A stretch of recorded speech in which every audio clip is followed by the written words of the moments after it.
అంటే ఈరోజు ఈ సమావేశంలో ఉన్న మిత్రులందరికీ పార్టీలో నిర్మాణంలో మీరు భాగస్వాములు కావాలి.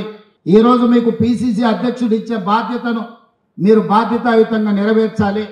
మీరు ఇప్పుడు వైస్ ప్రెసిడెంట్ జనరల్ సెక్రటరీ అయిపోయినాం కాబట్టి మా రాజకీయ జీవితం నల్లేరు మీద నడక అనుకుంటే మీ అపాయింట్మెంట్ 3 ఇయర్సే, గవర్నమెంట్ ఇంకా 4 సంవత్సరాలు ఉంటుంది.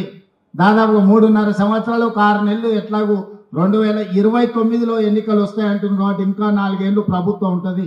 సరిగ్గా ఎన్నికల ముందు పనిచేయని వాళ్ళను తప్పకుండా పిసిసి అధ్యక్షుడు బాధ్యతల నుంచి తప్పిస్తాడని నేను సంపూర్ణంగా విశ్వసిస్తున్నా.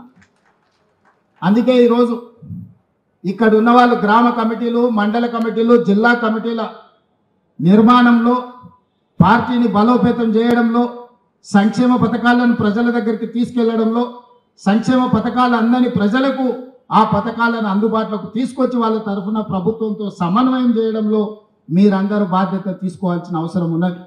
ఇవాళ రాబోయే స్థానిక సంస్థలలో నాయకుల ఎన్నికలు అయిపోయిన ఎమ్మెల్యేలు, ఎమ్మెల్సీలు, ఇప్పుడు కార్యకర్తల ఎన్నికలు రాబోతున్నాయి.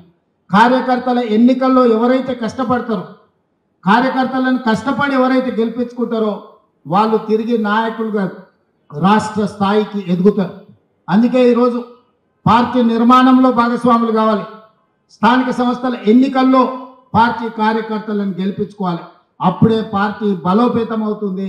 పార్టీ బలోపేతం అయితే రెండవసారి కాంగ్రెస్ పార్టీ తిరిగి అధికారంలోకి వస్తుంది.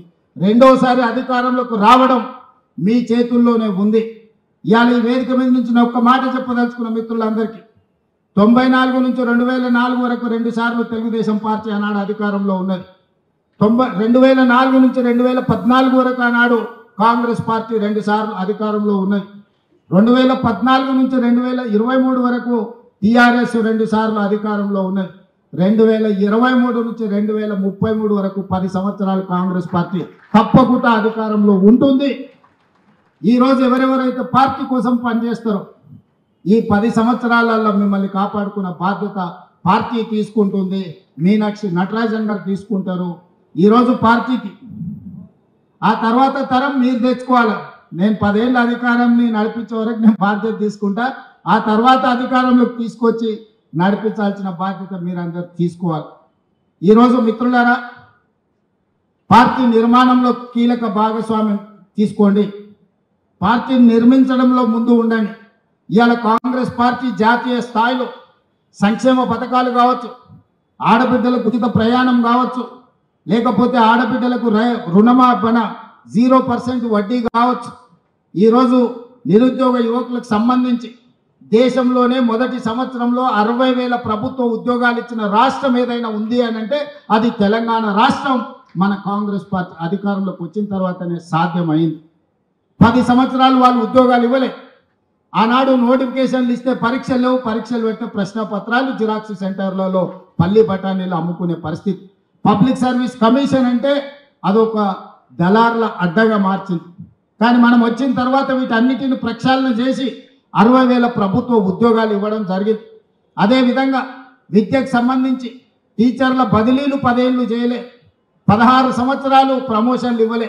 మనం అధికారంలోకి వచ్చిన ఎంబడే 35,000 మంది టీచర్లను బదిలీ చేసినాం, 22,000 మంది టీచర్లకు ప్రమోషన్లు ఇచ్చినాం, 11,000 మంది టీచర్ల నూతన నియామకాలు చేపట్టి విద్య మీద ఫోకస్ పెట్టి పేదవాడికి విద్యను అందించాలి, ఈ దేశ భవిష్యత్తు తరగతి గదుల్లో ఉంది అని చెప్పి ఈరోజు కాంగ్రెస్ పార్టీ నిర్ణయం తీసుకున్నది. సంక్షేమానికి సంబంధించి కూడా కాస్మెటిక్ ఛార్జెస్ మనం వచ్చిన తర్వాత 200% పెంచిన విద్యార్థులకు, డైట్ ఛార్జెస్ 40% పెంచినాం. రైతు రుణమాఫీ గురించి, రైతు భరోసా గురించి భట్టి గారు చెప్పిండ్రు. ఒక్క మాటలో చెప్పాలంటే 18 నెలల్లో రైతులకు 1,04,000 కోట్ల రూపాయలు ఖర్చు పెట్టిన ప్రభుత్వం దేశంలోనే కాంగ్రెస్ పార్టీ, తెలంగాణ ప్రభుత్వం.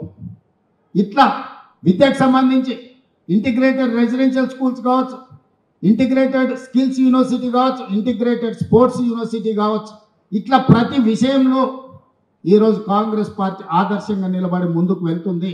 కులగణనకు సంబంధించి 100 సంవత్సరాల కళ ఎవరు కూడా ధైర్యం చేయలేరు. ఈనాడు socio economic education, employment, caste and political సర్వేను దేశంలోనే గొప్పగా నిర్వహించి లెక్కలు తేల్చి ఈరోజు మోడీ ప్రభుత్వానికి సవాలు విసిరినాం.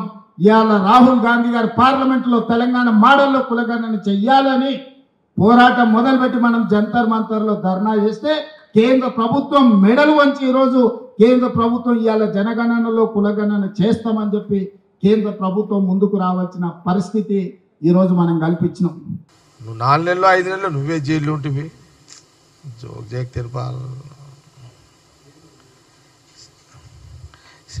ఇప్పుడు అంత ఈజీగా ఇప్పుడు రేవంత్ రెడ్డి ఇష్టట్లేడు. వాళ్ళ సంగతి తర్వాత ఇంకా 3 ఏళ్ళు రేవంత్ రెడ్డి సీఎం, ఇంకొక 5 ఏళ్ళు ఆయన మళ్ళా ఉండాలని ఆయన మళ్ళీ ట్రై చేస్తున్నాడు. విన్నావా? ఆయన ట్రై చేస్తున్నాడు. నేను కూడా 9 ఏళ్ళ లోపల నేను సీఎం కావాలని నేను ట్రై చేస్తున్నా. అంత ఈజీగా వాళ్ళకి ఆడొస్తాయి. ఈయనే మేము ప్రజల దగ్గర ప్రజలకు అందుబాటులో ఉండి ప్రజలకు సర్వీస్ చేసుకుంటూ ప్రజలకు ఇచ్చిన రాహుల్ గాంధీ నాయకత్వంలో పథకాలను అమలు చేస్తూ మీరు నిన్న కూడా చూసారు కదా సీఎం రేవంత్ రెడ్డి ఏం చెప్పిండు. ఈ 3 ఏళ్ళు ప్రజలు 5 ఏళ్ళు అవకాశం ఇచ్చారు, ఇంకొక 5 ఏళ్ళు ప్రజలు అవకాశం ఇచ్చి సీఎం కావడానికి నేను ప్రజలకు అందుబాటులో ఉండి వాళ్ళ సర్వీస్ చేసుకుంటూ పనిచేస్తాను అన్నాడు. ఆల్రెడీ దాన్ని దరఖాస్తు పెట్టిండు కదా తెలంగాణ ప్రజలకు. ఇంకొక ఈ 3 ఏళ్ళు కాక ఇంకొక 5 ఏళ్ళు పెట్టిండు. ఆయన 5 ఏళ్ళకి దిగిపోయే టైం నా దరఖాస్తు ఉంది తెలంగాణ ప్రజల దగ్గర. నేను కూడా సీరియస్గానే ఉన్నా. మా దాంట్లో మళ్ళా ఉన్నారు, ఇంకా ఇవన్నీ ఉన్నాయి కదా. కాబట్టి మేము కాంగ్రెస్ పార్టీ ఎప్పుడు ప్రజల మధ్యలో ఉండే పార్టీ. మేమేమి సీరియస్గానే ప్రజలకు సర్వీస్ చేసుకుంటూ ప్రతిపక్షంలో పోరాటాలు చేస్తూ రూలింగ్ వచ్చినట్టు సర్వీస్ ఇస్తున్నాం. నేను అందుకే మొన్న కూడా పిఎస్సి క్యాప్టెన్ చెప్పిన, గత 10 ఏళ్ల కాలంలో తెలంగాణ ప్రజలకు అందుబాటు లేని ప్రభుత్వాన్ని కాంగ్రెస్ గవర్నమెంట్ వచ్చిన తర్వాత రాహుల్ గాంధీ గారి నాయకత్వంలో ముఖ్యమంత్రి రేవంత్ రెడ్డితో పాటు ఎంటైర్ క్యాబినెట్ మినిస్టర్లందరూ ప్రజల మధ్యలో ఉంటూ ప్రజా పాలన చేస్తూ ఈ కరువులో ఉన్న ఈ రాష్ట్ర ఖజానాని డబ్బులు నింపుతూ సర్వీస్ చేస్తూ అంచెలంచెలుగా సర్వీస్ ఇస్తున్నటువంటి పరిస్థితి ఈరోజు తెలంగాణ రాష్ట్రంలో 17 నెలల్లో 17-18 నెలలు కనబడుతుంది. ఇది రిజల్ట్. ఇది గుండె మీద చేసుకొని చెప్పండి. ఎంటైర్ తెలంగాణలో ఉన్న మీడియా వాళ్ళు గుండె మీద చేసుకొని చెప్పండి. నేను అడుగుతున్నా, కాంగ్రెస్ మీడియానే కాదు, ఎంటైర్ ఎలక్ట్రానిక్ ప్రింట్ మీడియా సంస్థల యజమానులు కానీ లేదా ఆల్ పార్టీస్ మీడియా రిపోర్టర్లు కానీ ఈరోజు స్వతంత్రంతో కాంగ్రెస్ గవర్నమెంట్ వచ్చిన తర్వాత ఈరోజు మీకు స్వేచ్ఛగా వార్తలు రాసుకునే హక్కు, స్వేచ్ఛగా డిబేటర్లు మాట్లాడే హక్కు, గాలి పీల్చుకునే హక్కు, ఇందిరా పార్క్ దగ్గర ధర్నాలు చేసే హక్కు, రాష్ట్రంలో జిల్లా కలెక్టర్ ఆఫీస్ దగ్గర ధర్నాలు చేసే హక్కు, సెక్రటేరియట్లు ఎవరంటాలు పోయి అధికారులను కలిసే హక్కు, స్వేచ్ఛ, ఈ 18 నెలల్లో ఇంతటి ఇలాంటి పరిపాలన, ఇది ప్రజలు హ్యాపీగా ఉన్నారు. పోయిన గవర్నమెంట్లో కడుపు నొప్పి వస్తే డాక్టర్ దగ్గర పోతే కేసీఆర్ నాయుడికి ట్యాబ్లు ఇస్తానే రోజులు.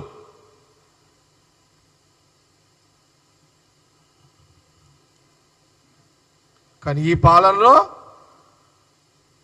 పేషెంట్ డైరెక్ట్గా పోయి ఎవరికి ప్రభుత్వం డైరెక్ట్ ట్రీట్మెంట్ చేసుకునే స్వేచ్ఛ, చాలా తేడా ఉంది. అందుకే ఉన్న పిఎస్సి మీటింగ్లో నేను చెప్పిన. కాబట్టి మా కాంగ్రెస్ పార్టీ రాహుల్ గాంధీ గారి నాయకత్వంలో మేమందరము, సోనియా గాంధీ గారి నాయకత్వంలో, ఖార్గే గారి నాయకత్వంలో మేమందరము ప్రజల మధ్యలో ఉంటాము, ప్రజా సర్వీస్ చేసుకుంటూనే ఉంటాము. మేము అప్పీల్ చేస్తుంటాము ఎప్పటికప్పుడు. అందుకే నీ మాట మీరు అడిగిన ప్రశ్నకి చెప్పిన, నేను తిరుపాలు నువ్వు అడిగిన ప్రశ్నకి అందుకే జవాబు చెప్పిన. ఇంకా మాకు ఇంకా అటు ఇటు మేము అడుగుతున్నాం. అందుకే ముఖ్యమంత్రి గారు మేము మా సర్వీసు మొదలుపెట్టినాము ఇంత కష్టకాలంలో. అందుకే నెక్స్ట్ ఇంకా 8.5 సంవత్సరాలు మాకు ఇవ్వాలి, అవకాశం ఇవ్వండి, మంచి ఇంకా మెరుగైన సర్వీస్ ఇచ్చుకుంటూ పోతాము. సరే ప్రజెంట్ సీఎం ఉన్నాడు కాబట్టి మళ్ళీ అడిగిండు, కంటిన్యూ. నేను కాంట్రవర్సీ మొదలు నుంచి లేను కాబట్టి 10 ఏళ్ళకు నేను క్లెయిమ్ చేస్తున్నా. మా సర్వీస్ పబ్లిక్లో ఉండేదే కదా, ఫుల్ టైం కదా మేము. మా ఏమి వాళ్ళకి దుకాణాలు కావు కదా అమ్మాయి, ఏది కేసీఆర్ ఫ్యామిలీ దుకాణాలు కావు కదా అమ్మాయి. చెప్పండి, మా మా మా నాయకులలో మా మీద ఇట్లున్నాయి ఆ పంచాయతీలు ఏమన్నా. కాబట్టి ఏదున్నా కేసీఆర్ కుటుంబం సంగతి నేను ఏం చెప్తున్నా అంటే, మీరు కాంగ్రెస్ గవర్నమెంట్ ముఖ్యమంత్రి రేవంత్ రెడ్డి గారి గురించి మాట్లాడేటప్పుడు ఆచి తూచి మాట్లాడితే మీకు కరెక్ట్గా బాగుంటుంది అని సలహా ఇస్తూ